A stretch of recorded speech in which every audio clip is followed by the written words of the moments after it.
Hello and welcome to another episode of the Business of Business podcast. I'm Roy. Thanks for being with us. We try to bring guests from all disciplines of business to help our solopreneurs, entrepreneurs, and small business listeners out there. So today we are grateful to have Roy Harmon. Roy, thanks for being with us. Roy is an experienced marketer with a demonstrated history of generating leads in the legal, political, automotive, higher education, software, and healthcare industries. His efforts have mobilized voters, enticed customers, and persuaded donors. Thanks so much for taking time out of your day to be with us. And how's everything going this morning?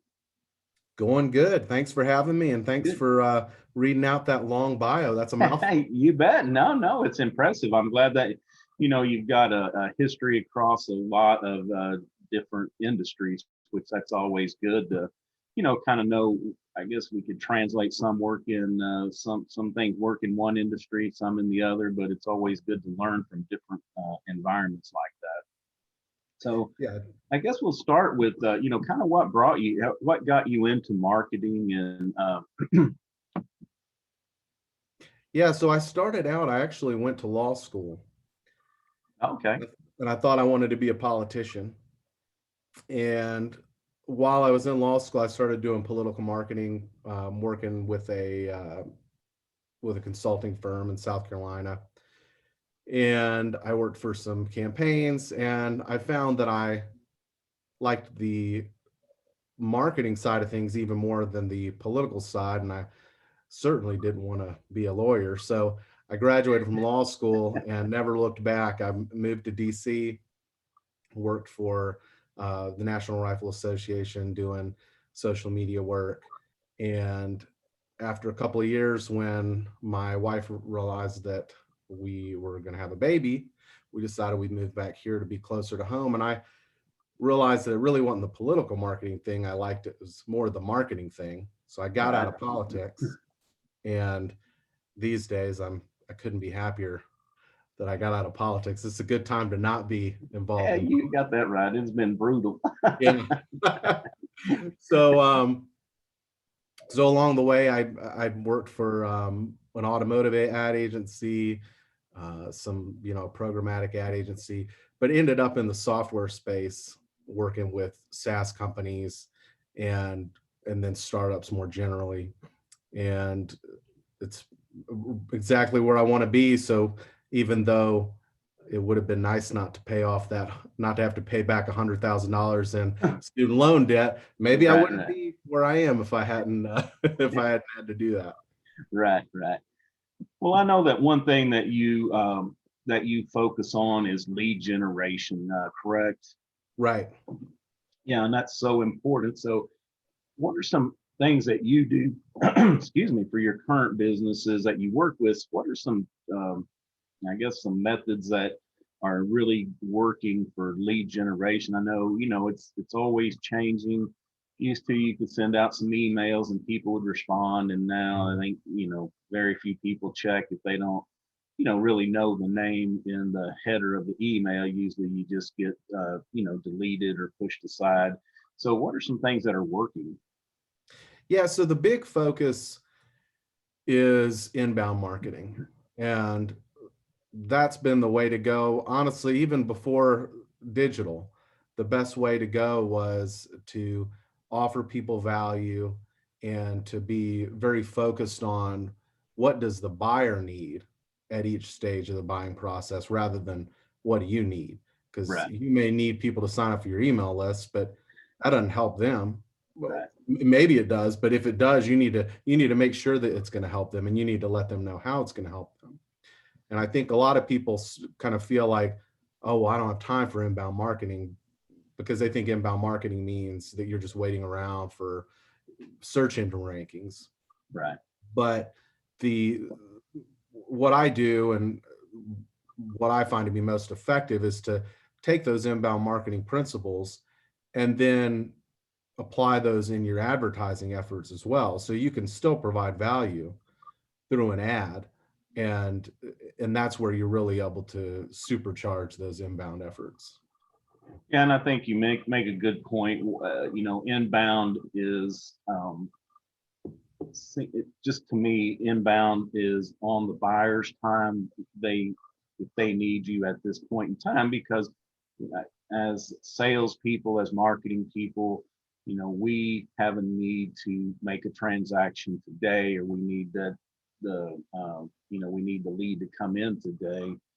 But if you're not in the place to buy right this moment, um, you're not, nothing is going to happen. And so I guess I take it from on the other part, when we're doing outbound, if you're not interested, you could be a potential customer, but I could pester you so much that, um, I kind of turn you off. So I think that's a good distinction between the two, especially in this day and time. Outbound, I'm not going to say it doesn't work. A lot of people still swear by it, but um, it's gotten much, much more difficult. And I think if, I'm like you, if we focus on these inbound opportunities, I think we not only make better customers and have happier people, but we can also, it's easier to build a pipeline, would you say? Because just like I said, if you saw my ad, if I keep it in front of you or whatever I'm doing to promote myself, if I keep in front of you and you're not ready today, you may not respond, but tomorrow, next week, in the month, Right. when you're ready, if I'm still, and that's the consistency of this, is that if I'm still doing it, you're like, hey, I've seen this guy's ad or whatever I'm doing, and go ahead and reach out and get a hold of me. Yeah, and the big thing that a lot of people sometimes miss is the value of just getting somebody into your funnel, getting them onto your email list. So having some, for instance, if you're say you're doing outbound sales, if you can get them to opt into something Right. instead of just going right for the sale, or if you have an ad and you know that this ad is being sent to a very broad base of potential customers, people who somewhat match your ideal customer profile, but they're not, you don't know that they're ready yet. Well, rather than focus on, hey, get a demo when they may not be ready for a demo, focus on something that more people are going to be more likely to need or want, so that then they at least give you their email address, and then you have the ability to build a relationship with them, to send them more value through email. Right. And then instead of doing cold email, then you're doing warm email. Right. Then you've got them, you can use your marketing automation to see what are they doing on your website. And when they do visit your pricing page, for example, well, then you send that over to your sales team and you say, hey, these people are ready for you to make a Right. pitch. Yeah, I think that's important to monitor, where what people are trying to gather from your website, so you can target your next contact to that, instead of just, and I probably beat this to death on this show, but instead of the, hey, you called me last week, or I saw you hit our website, are you ready to buy yet?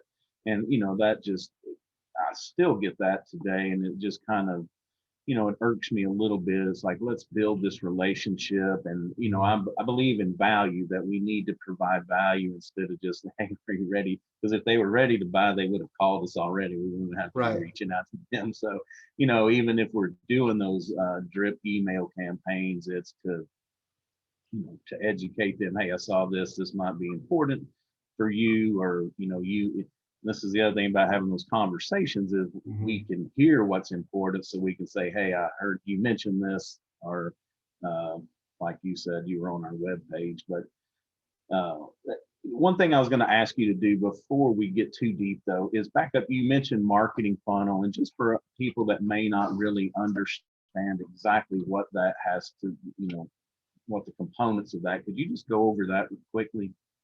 Sure. So the idea is that just like a funnel, you've got your people at the top of the funnel where it's a pretty broad group of people. And then by the end of the funnel, you're going to have less. So it gets narrow. So you've got your top of the funnel, which if you subscribe to HubSpot's explanation of the buyer's journey, then the top of the funnel is where they're starting to realize they have a problem. They're starting to maybe look up, what is this weird growth on my face or something like that. And then in the middle of the funnel, they're actually starting to research things that they can do. This is a consideration stage, what they call it. And then finally, there's the bottom of the funnel, which is where they're trying to make a decision about, okay, who am I going with? What I'm ready to make a purchase. And the so the funnel, it's not really a perfect analogy, but that's how people have been talking about it for forever. So I've actually, HubSpot's trying to talk about the flywheel now, and I don't know if they'll have much success with that because the funnel's been around forever. Yeah. Yeah. And the little bit I've heard about the flywheel effect is basically it's that once, I guess, a little effort and momentum to get the Mhm. flywheel turning, the less effort it keeps to Yeah. make it turning faster and And faster. it's a good illustration, and I don't think it's actually original to them.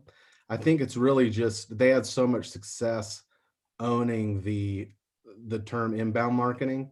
I Yeah. mean, that is, if you look up inbound marketing, HubSpot's coming up. And Okay. they realize that it's harder to own the funnel maybe, so they want to own Wow. the Yeah. flywheel. But in fact, they probably own the funnel too. At this point, if you want an example of marketing that works for them, but could not work for anybody, for most people, HubSpot writes about everything these days. They're going to start writing about sports scores probably before long, because they're writing about things that are so out there from what they do, just because they've got the budget, they've got Yeah. the marketing automation in place, that they don't care how high up you are in the funnel. If you do anything involving marketing or sales, they want to get you in, and then they know that they can convert you eventually. Yeah.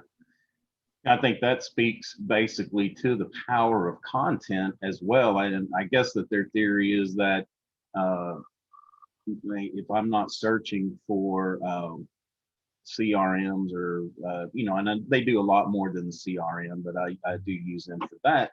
But if you're not searching for their particular product, uh, if you're reading something else they're writing about, then they can, uh, they make that connection where, Mhm. at least you start having some name recognition. So I Right. think, let's talk a little bit about the importance of content and good content in this Yeah, whole process. it's it's huge, and it's really, I you can see if you start out with maybe some thin content. I worked with a company called Fusion Web Clinic, and when I started out there, there was content that was clearly designed to check those boxes of, here, let's talk about the problem. Here, let's talk about some solutions. Let's try to rank for this keyword. But they were all very short. They were very unoriginal. And so nothing was really happening.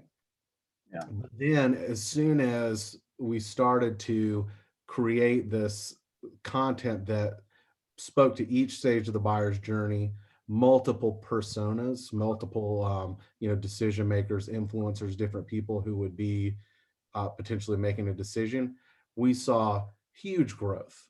I mean, obviously, we were doing other things as well, but we made a huge focus on content marketing, and the ARR went up by 245% over the course of Wow. the year, as Yeah. we were building out this content and then marketing the content based on the buyer's journey. So instead of just saying, let's find some broad Facebook audience and send all our content to that, we would have a broad audience that was people who we thought they may be a good fit. Then we'd have another campaign within that would be remarketing only to people who had actually visited our website. And then within that, remarketing for people who had visited the website, but then also our consideration stage content. So we knew they were a little deeper. And then once they went to our pricing page or signed up for a demo, or things like that. Then we knew, okay, let's start really promoting our product in the ads. Let's start pushing them to sign up for a demo, or push them to get on a phone call, discovery call, whatever. Right. And so that's where the advertising comes in. So the content is key, but it's especially these days, SEO is just getting harder and harder. Google is giving more and more space to ads and less space to organic results. So you really have to focus on ways that you can get eyeballs on your content. And that's where Facebook ads, search ads, all these different platforms, they give you a great opportunity to do that. And if you use the buyer's journey and you create your content in a way that's buyer centric and focused on giving value to your prospects, it's all going to fit together in a way that's going to increase your sales velocity, because you're educating people as they go. You're getting people who are, when they're actually ready to buy. And then you're also generating more demand. So it really, it's gonna help you out at every level. Yeah, and since that content stays out there, depending on where we post it, it lives, basically forever. It will keep Mhm. working for you. And I think one thing that we had talked about, the other day is that the other nice thing about the inbound and doing this is that we can we'll not only meet the buyer at the stage of the journey that they're at, but we can meet them at the time of day where they're at too. We were Right. talking like, I was working kind of late the other night, and then doing a little Christmas shopping. And so, it was like 10:30. I'm on somebody's website looking at something or reading this or that. And so if we have that content out there, and we have a really good inbound program, that works 24 hours a day versus, if I would have gotten a sales phone call at 10:30 at night from this Mhm. company, I probably wouldn't have been too happy with Right. them. But, yeah, or, could they have hit me with an email at that right time? So, and it needs to be a combination. I get that, but this is the importance of building that base with this, Mhm. the, the inbound portion, can work for you 24 hours a day. Right. The other thing that you mentioned, Facebook and ads, is it's important to know where your customer lives. I guess, trying to build back in the day, I don't know if they still say this, but build the an avatar of your customer. Who are they? Where do they hang out? Because, uh, and it changes. It's changed a lot. I think that, 10 years ago,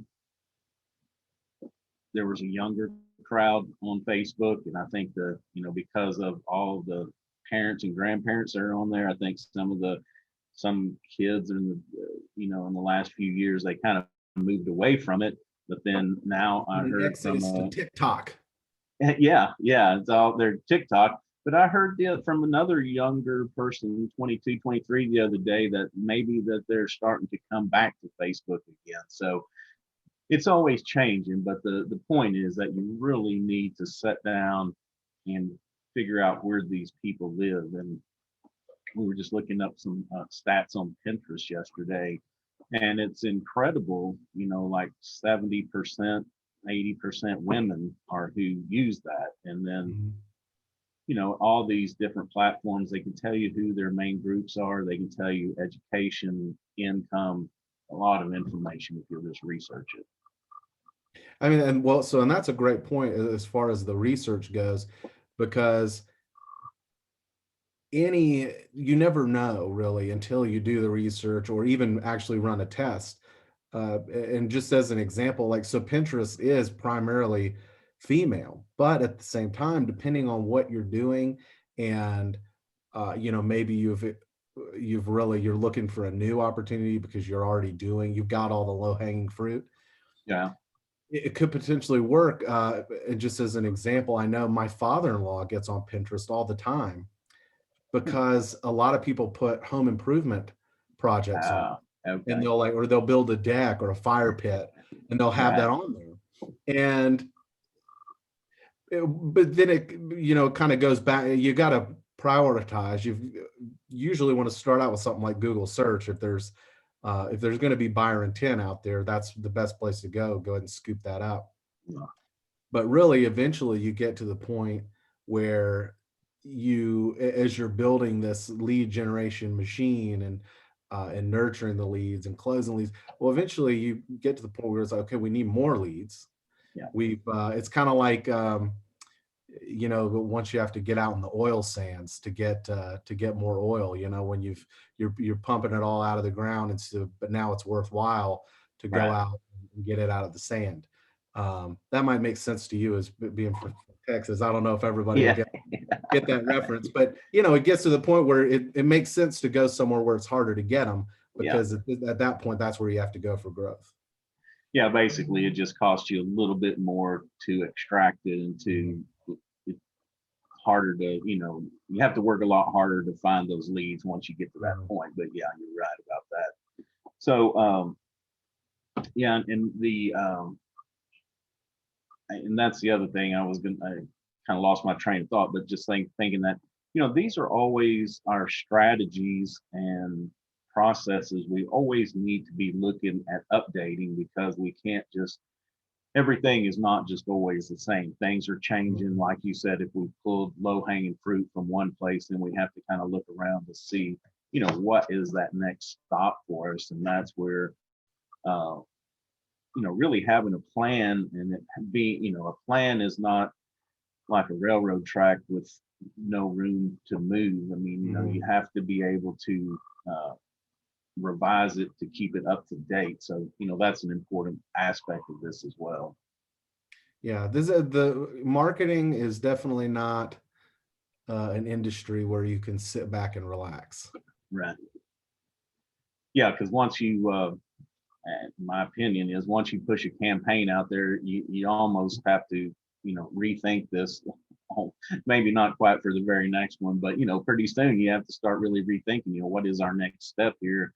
Yeah. And you can't just keep doing the same thing over and over and over and expect to continue to grow.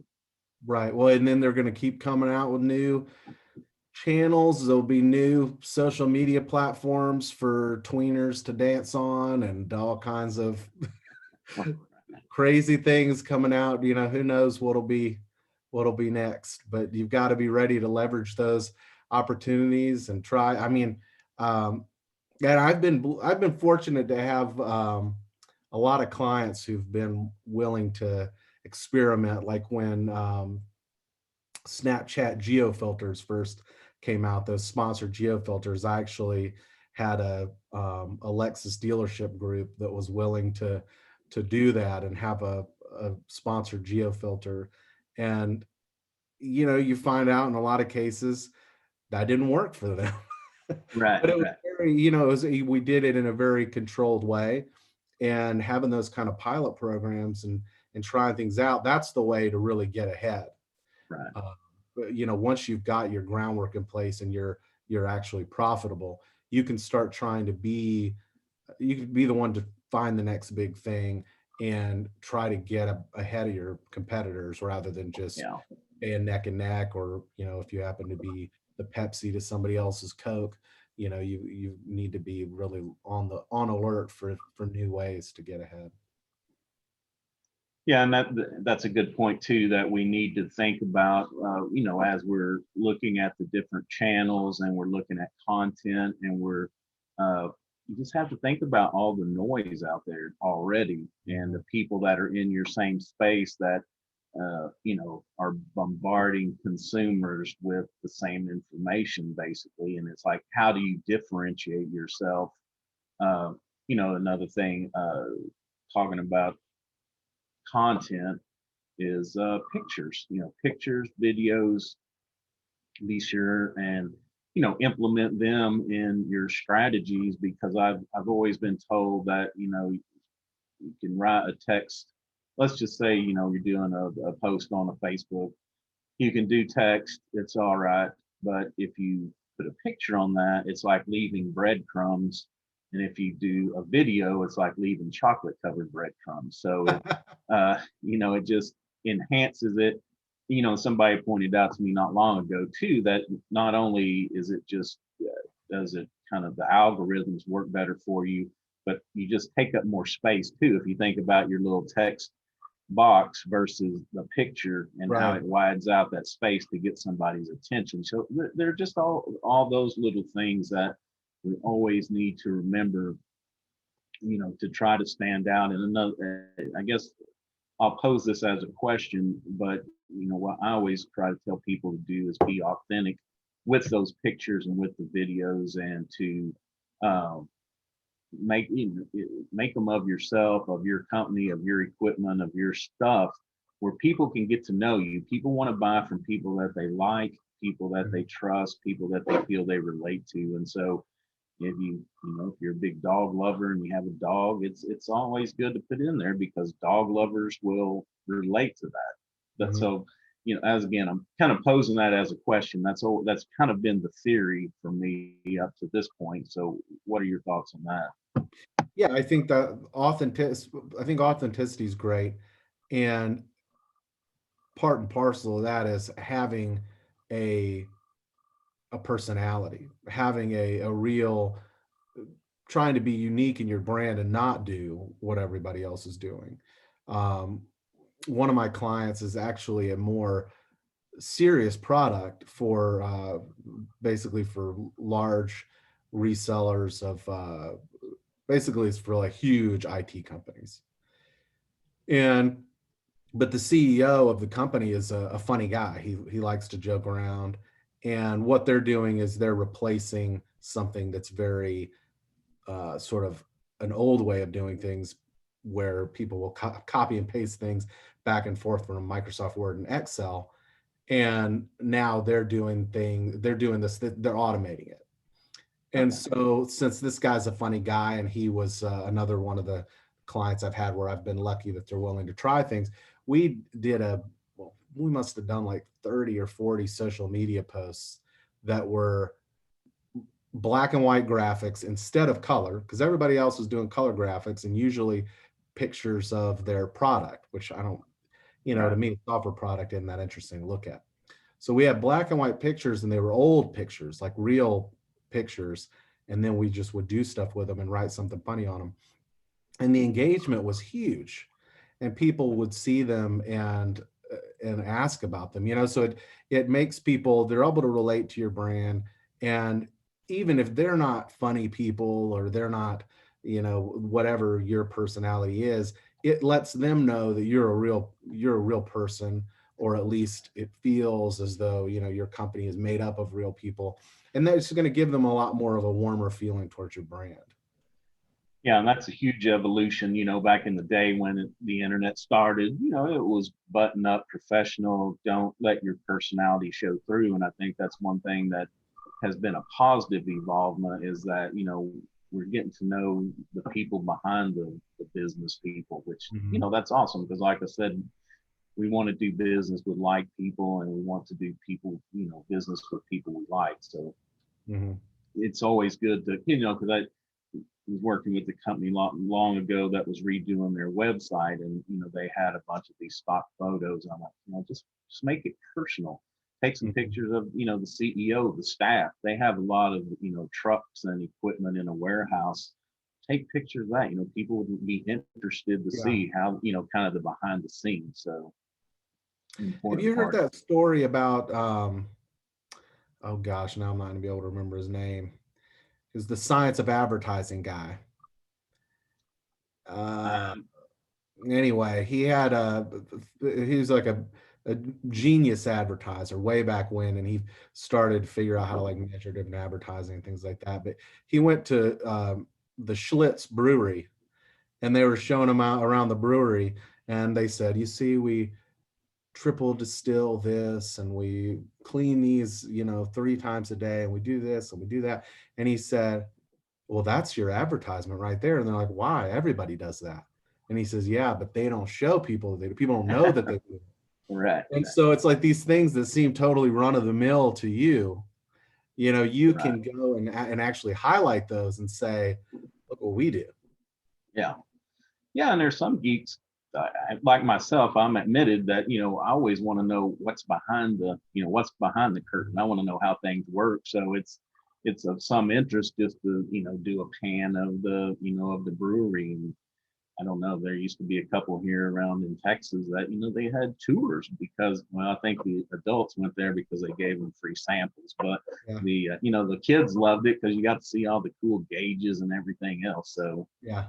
and again, it's just being different. It may not work for you in your business, your industry, but, I think there's things that we need to try to be a little different. And that kind of brings up one thing I meant to ask you earlier was the importance of A/B testing and not, if you have $1,000 ad budget, you don't just have an idea and just lay it all out there and do one thing. But can you talk a little bit about the importance of A/B testing? Yeah. So I've got a little bit of a maybe not an unorthodox opinion on A/B testing. Okay. Um, so when it comes to A/B testing, I think that it's so difficult to reach the sample size that you would need to reach to get meaningful results. And there are so few opportunities to actually um, do that in a way that's not going to lead to sample pollution. Like, for instance, if you run a Google Okay. ad, and I remember when I was working at an ad agency, they were like, you have 2 ads for every single one. And I would Right. say, Right. well, okay. And so then the ad, we'd get to the point where we got 100 impressions. And they'd say, why are you still running this ad when you got 100 impressions? And this one is 1.1% click through rate. And this one is 1%. Well, it's like one other person clicks the next click, and all of a Right. sudden it's like flipped the other way.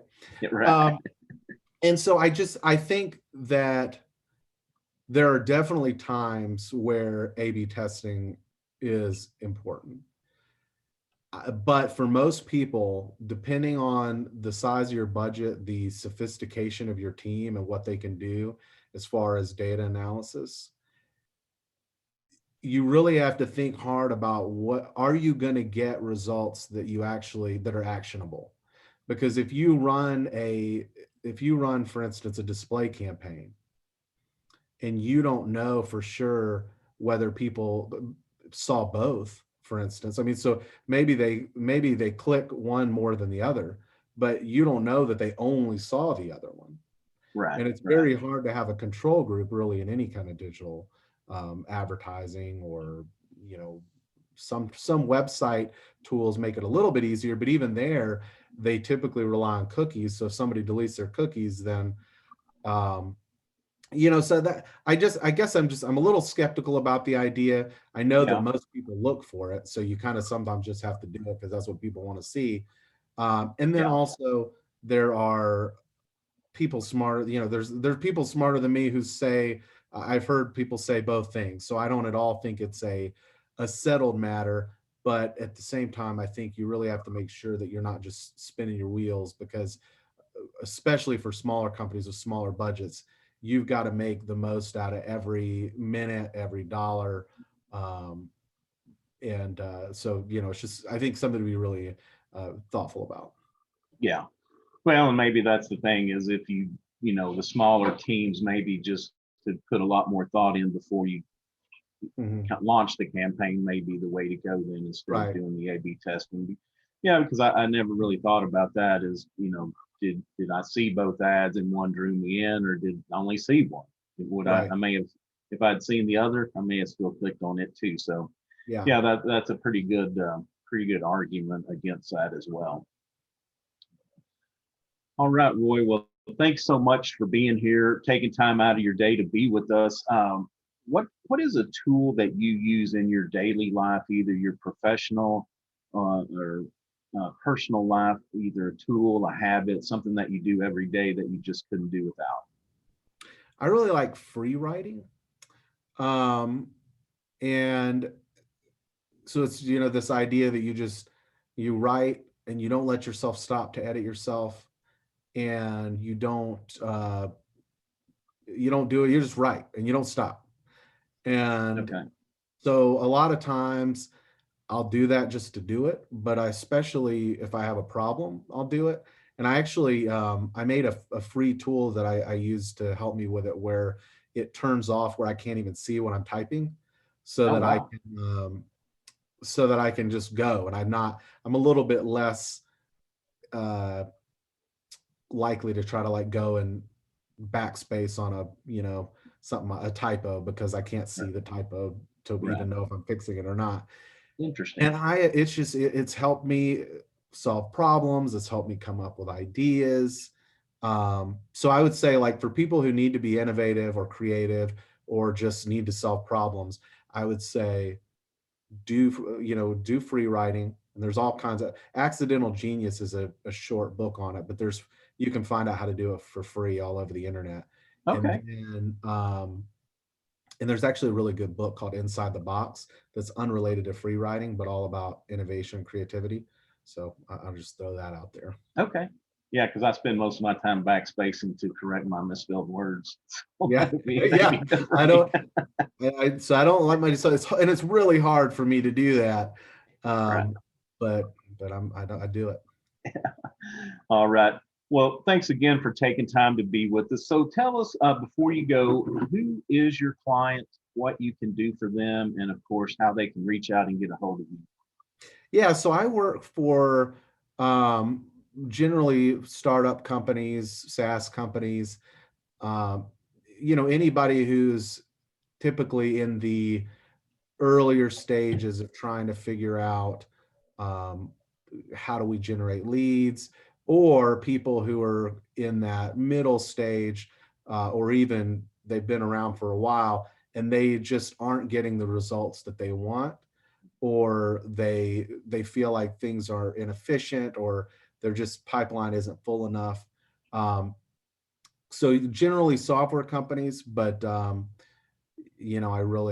just pitched a game company the other day, so we'll see. I find that the principles are just so they cross so many industries, as like I've seen in all these different industries that I've worked in.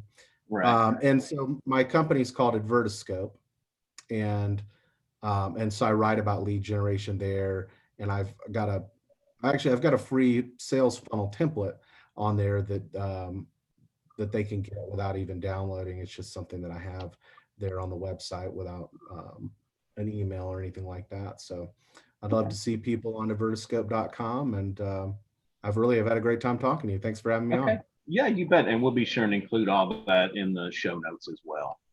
Great. All right. Until next, and we'll try to get you back on. Like I said, this is always evolving. So, in the short period of time, we'll get you back on here and kind of get some updates and go over. There's so much stuff to cover. We could talk for hours and hours, but we'll get you back and do a follow up. All right. Sounds Well, great. I'd love to come. yeah. All right. Well, everybody, thanks a lot for listening. Again, y'all can find us at www.thebusinessofbusinesspodcast.com. We're also on all the major platforms: iTunes, Google, Stitcher, uh, Spotify. If we're not on the platform that you use, please reach out. We'll be glad to get it added. Also, be sure and share with your friends. And we always look for topics that people are having some issues with. So don't hesitate to email or get with us on social media. Let us know some things, some pain points that you may be having, that we can find some guests to get on and help you out. Until next time, take care of yourself.